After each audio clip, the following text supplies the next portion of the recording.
तो चलिए शुभारंभ कर दे। देखिए, यूएस इंटेलिजेंस की एक रिपोर्ट आई है। उसने अमेरिका को वार्न किया, क्योंकि कल परसों में ईरान के जनरलों की रिपोर्ट कुछ पढ़ रहा था, उनके क्लेम्स पढ़ रहा था। उन्होंने कहा जी हम अगर 2 मिसाइल फायर करते हैं तो हम 3 बनाते हैं। अब एक कंट्रोवर्सी थी कि ईरान ने कहा, अमेरिका कहता है इनका 75 से 80% मिसाइल बनाने की कैपेबिलिटी ध्वस्त हो गई। ईरान कहता है कि मेरी 70%, 60 से 70% तक ऑपरेशनल है, 25% ध्वस्त हो गई। मतलब नंबर बिल्कुल उल्टे हैं। और अब जो रिपोर्ट आई है वो यही है कि जो अंडरग्राउंड साइलोज थे, कुछ बच गए, कुछ हिट हुए थे, कुछ में मिसाइलें बर्बाद हुई, कुछ में भी बचे हैं। ईरान बहुत तेजी से अपनी मिसाइल बनाने की कैपेबिलिटीज को रिवाम्प करने का प्रयास कर रहा है। और अगर जल्दी ही कंट्रोल, अगर जल्दी ही एक्शन नहीं लिया गया तो वो दिन दूर नहीं कि कुछ महीनों में या कुछ मतलब हफ्तों में भी हो सकता है कि लगभग लगभग पुरानी जैसी कैपेबिलिटी आए। क्योंकि पिछले 40-50 साल का जो इंफ्रास्ट्रक्चर है वो केवल मिसाइलों को बना था और मिसाइलों को बनाने के सपोर्ट के लिए खड़ा है। तो यहां एक चुनौती है अमेरिका के लिए कि अगर आपको ये युद्ध जीतना है तो ईरान को उतने मिसाइल कैपेबिलिटी डेवलप करने नहीं देना। अगर ईरान ने वो मिसाइल कैपेबिलिटी डेवलप कर ली लगभग लगभग जो युद्ध के पहले की थी, तो आपके लिए युद्ध जीतना लगभग लगभग असंभव हो जाएगा, अनलेस एंड अनटिल आप कोई बहुत बड़ा विकल्प सोच रहे हो। क्योंकि उसके बारे में भी मैं आपको बता दूं, वो भी ऑप्शन है। अब मुझे एक चीज समझ नहीं आ रहा कि अमेरिका की इंटेलिजेंस की ये रिपोर्ट प्लांटेड है या ओरिजिनल है। क्यों भाई? अमेरिका के ट्रम्प ने कहा 80% हमने कैपेबिलिटी डिस्ट्रॉय कर दी, ब्लॉकेड लगा है, माल मसाला कहाँ आ रहा है, फैक्ट्रियों का रॉ मटेरियल कहाँ से आ रहा है? बोलोगे पाकिस्तान से आ रहा है, कितना स्मगल होके आएगा? पर्शियन गल्फ से आ रहा है, पर्शियन गल्फ तो बंद है, कैस्पियन सी से आ रहा है, बहुत ज्यादा स्मगल होके नहीं आ सकता। यानी कि इस पूरे ब्लॉकेड में अमेरिका भी इतने खुले तौर से मटेरियल आने नहीं देगा। मटेरियल लाना, बनाना, आपकी एल्युमिनियम की कंपनी, आपकी स्टील की कंपनी, आपकी लगभग लगभग हर कंपनी जो मिसाइल या मिसाइल के कंपोनेंट्स बनानी थी, सबको ध्वस्त कर दिया गया। अगर सबको ध्वस्त कर दिया गया तो इतनी जल्दी कैपेबिलिटी बढ़ना with a blockade on is next to impossible. मेरी बात सुनिए और मैं आपको एक चीज कंक्लूड करके दे रहा हूं। और डेट और हमेशा की तरह फेवरेट डायलॉग, डेट और टाइम समय लिखिएगा। अमेरिका कोई बहुत बड़े और घातक वेपन यूज करने की पूरी सेटिंग बिठा रहा है। मेरा ये मानना है ये रिपोर्ट अमेरिकन इंटेलिजेंस की इम्प्लांटेड है। मेरा ये मानना है कि ये प्रैक्टिकली इम्पॉसिबल है। मेरा ये मानना है कि ये रिपोर्ट आपको कोई बहुत बड़ा और घातक एक्शन अगेंस्ट द रेजिम करने की तैयारी है। क्योंकि याद कीजिए, मोसाद ने अमेरिका को कहा था अगर आप कितना भी ठोकोगे पीटोगे, केवल इकोनॉमिक चीजों से रेजिम नहीं गिरेगी, रेजिम बेकार हो जाएगी, अब ईरान का अफगानिस्तान बन जाएगा। पर ये तब भी चलते रहेंगे। अगर आपको जीतना है तो आपको रेजिम को गिराना पड़ेगा। और मैं, ये मेरा बिल्कुल से असेसमेंट था, केवल इकोनॉमिक चीजें रेजिम को कमजोर, रेजिम को निरस्त कर सकती पर हरा नहीं सकती।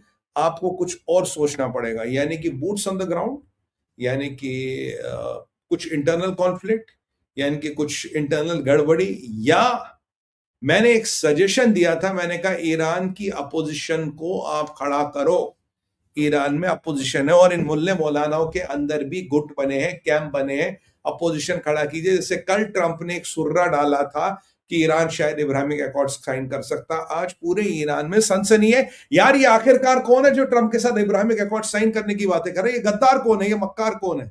ट्रंप यही तो चाहता था। एक ग्रुप ऐसा है जो बोले हाँ मैं इब्राहिमिक अकॉर्ड भी साइन करूंगा, मैं मिसाइल नहीं चाहिए, न्यूक्लियर नहीं चाहिए, मैं आपको दे रहा हूं। क्योंकि अल्टीमेटली पावर कोई प्राइवेट लिमिटेड कंपनी तो है नहीं ना। आपके पिताजी ने आपके नाम शेयर कर दिया, आपके पास 51% स्टेक है, you will continue to be the director. नहीं, पावर शिफ्ट्स विद टाइम।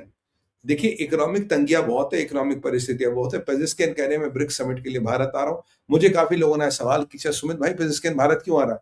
मैंने कहा भाई को किसी ने बुलाया नहीं एक साल में, पहली बार तो किसी ने बुलाया, तो एटलीस्ट यहां तो आएंगे, अब भी बोलेंगे दुनिया के वर्ल्ड में हम भी अब भी रेलिवेंट है, कोई आज भी हमें बुलाता है। I think he's the only invite which he has got from the whole of the world in last 1.5 years. So the man will jump into it, but I still doubt will he come on that. Take my word on that. तो अब यहाँ पे जो मेरा शक था उसको यकीन में बदला है जॉन बोल्टन ने। जॉन बोल्टन का स्टेटमेंट आया है, कह रहा we are going to hand it over Iran to the opposition of the Iran without the bloodshed. तो यानी कि जो मैं आपको इतने टाइम से कह रहा हूं वो जॉन बोल्टन ने लगभग लगभग कंफर्म कर लिया। और John Bolton former NSA America का, is a senior man, he knows how America plays the game. तो ईरान की अपोजिशन को खड़ा करना, आप देखिए गोल्फमैन का मोसाद के लोगों को चेंज करना, जो ईरान का हेड था उसको चेंज करना, जो ईरान की इंटेलिजेंस का हेड था उसको चेंज करना, और नेतन्याहू के जितने भी इशारे हमें मिल रहे थे और ट्रंप का कहना ईरान वेपन बना रहा है, ईरान बड़े वेपन बना रहा और अमेरिका चुप नहीं रह सकता। अमेरिका की इंटेलिजेंस का रिपोर्ट, जबकि प्रैक्टिकली ये पॉसिबल है ही नहीं। और ये रिपोर्ट भी कब आती है, जब कल वो बेवकूफ जनरल ईरान का वो मौसवी या रजवी कहता है कि जी हम जितने मिसाइल दागते हैं उससे ज्यादा बनाते हैं। अमेरिकन ने उसी को पकड़ा, घुमाया, कह रहा साहब बहुत बड़े मिसाइल बन रहे, खतरा बरकरार है और खतरे को खत्म करना पड़ेगा, कुछ ना कुछ करना पड़ेगा, ये अमेरिकन का कहना है। So the things are getting interesting vis-a-vis American and what their point of view is going to be. ये बड़ा इंटरेस्टिंग चीज है। अब आता हूं जेडी वेंस पे। तो before I go to JD Vance, तो दो चीजें, मुझे लगता है ये रिपोर्ट इज नॉट रियलिस्टिक, मुझे लगता है ये रिपोर्ट पॉसिबल ही नहीं है। और मैं मानता हूं ये इम्प्लांटेड रिपोर्ट है, और मैं मानता हूं कि ईरान की अपोजिशन या रेजीम के अपोजिट जितने फोर्सेस हैं उनको सक्रिय किया जा रहा, और वो फोर्स जो भी है वो इब्राहिमिक अकॉर्ड साइन भी कर सकते हैं। रिजीम मर के मरेगी पर इब्राहिमिक अकॉर्ड साइन नहीं करेगी अगर कोई नए लोग आएंगे। फॉर एग्जाम्पल, अगर रेजा पहलवी के साथ एग्रीमेंट था तो बीच के ईरान का शाह बनेगा, बाकी का ईरान बांट देंगे, कुछ इसको देंगे कुछ इसको देंगे। Imagine that happens, Reza Pahlavi will sign Abrahamic accords. वो तो कह रहा था तेहरान में सबसे सुंदर जगह ढूंढूंगा और वहां इजरायली भाइयों की एम्बेसी खोलूंगा, ये रेजा पहलवी ने कहा था। तो it is not impossible, but with the current regime it is not possible. That is how I look at it, that is how I concluded.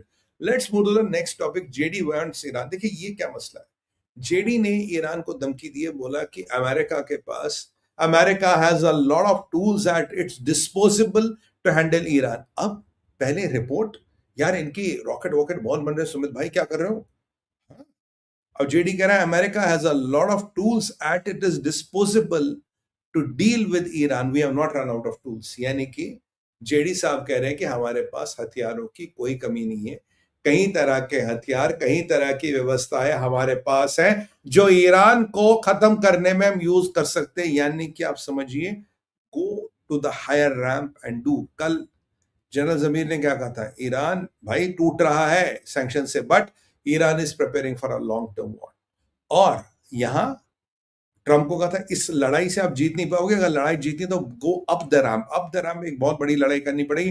कल मैंने आपको कहा था इजराइल में हजारों टन का असला बारूद उतरा है, हजारों टन। सबसे बड़े समुद्री जहाज जो होते हैं, the biggest ships have got weapons into Israel and Israel is buying more weapons. और ये मोस्टली अमेरिका से आ रहे हैं, ऐसा नहीं अमेरिका को नहीं पता इजराइल वेपन्स आ रहे हैं। और जेडी का दूसरा कहना है, कह रहा जेडी साहब आपकी पोजिशनिंग क्या है इस ईरान को लेकर। कह रहा साहब मेरी दो पुश, पहले हाँ, पहले before we go to what JD said,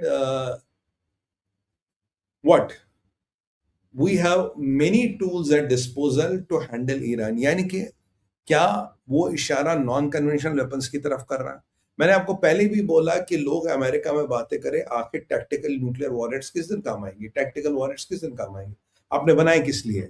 तो अगर आपके पास टैक्टिकल वॉरहेड्स तो है तो यूज कीजिए। तो there is a strong possibility जो ये दोनों चीजों को मैं ऐसे रख के देखूं। So this thing, Iran is increasing the missile production, creates this thing to come and hit it bigger और अब दराम। और आपके ब्रैड कूपर शायद अब भी सेंटकॉम की बेस पे आए हैं या आज आए हैं, अब तक वो इजराइल में थे। तो doesn't that ring a bell to you, Israel में क्या कर रहे हैं भाई। तो जेडी ने पहली बात तो ये कहा, जेडी को अब बिल्कुल पोजीशन चेंज करने के लिए ट्रंप ने यूज किया। जेडी